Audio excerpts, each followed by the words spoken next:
act of war. So this is just the beginning step, of course.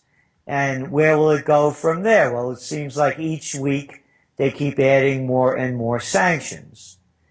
And most people, particularly speaking in the States, and when you listen to the news, as we get it, and as I listen to it from Europe, the headlines read that Russia invaded Crimea.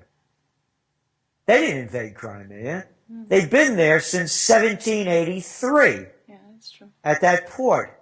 So is this going into a war? The first casualty of war is the truth. And there's no truth, or hardly a semblance of truth, coming out from the West. So yes, it's going to continue to escalate as the United States and Europe keep expanding NATO closer and closer to the Russian borders, and I believe there'll be some type of provocation. So I'm very concerned about it. Do you see that the gold price gets impacted by that? Do you see a connection to that the gold price gets affected? I'm sorry.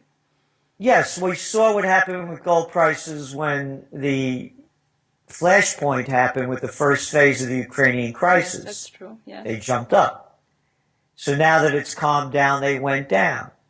So again, gold is that safe haven commodity. Let's put it like this. That's what gold is for, that safe haven commodity. So as geopolitical incidents continue to flare up, the price of gold goes up. So I know that you say, or you call your exit strategy the 3Gs. It's gold, guns, and a getaway plan.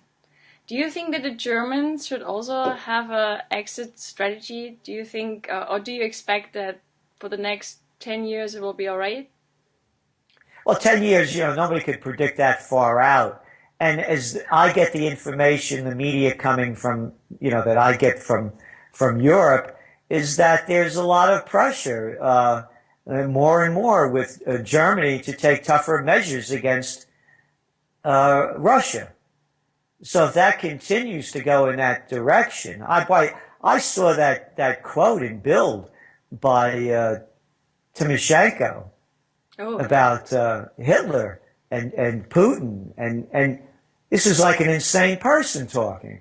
Yeah. And I was shocked that Bild would very much, if I was living in Germany, I would definitely consider an exit strategy, because these things could flare up like that, particularly when you see the people that are now ahead of the Ukraine government. Do you think that the Chinese credit bubble is going to burst? And which consequences do you see for the world economy? I know it's a big question. No, it's not. Not at all. Yes, the credit bubble is ready to burst, but the Chinese are not going to allow it to happen, as I see it now. They keep saying that they're going to cut back on their stimulus, because that's all it is, whether it's outright monetary transactions coming from the ECB or quantitative easing coming from the States.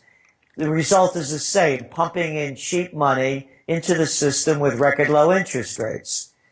So that says is that they keep like the West and like over in Japan, they keep pumping more stimulus into the bubble.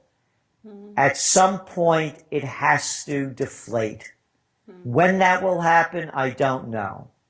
I often express that the conscious population could build a new and better society. How do you think that could work? Do you think that people need more knowledge about the financial and monetary system to develop such a conscience? And what does it take to make a population more conscious? I don't think you need those technical terms to understand the financial process. It begins with morality. When enough individuals find the courage, the dignity, and self-respect, they don't take crap from politicians, and they start changing the system. That, to me, is how it has to change.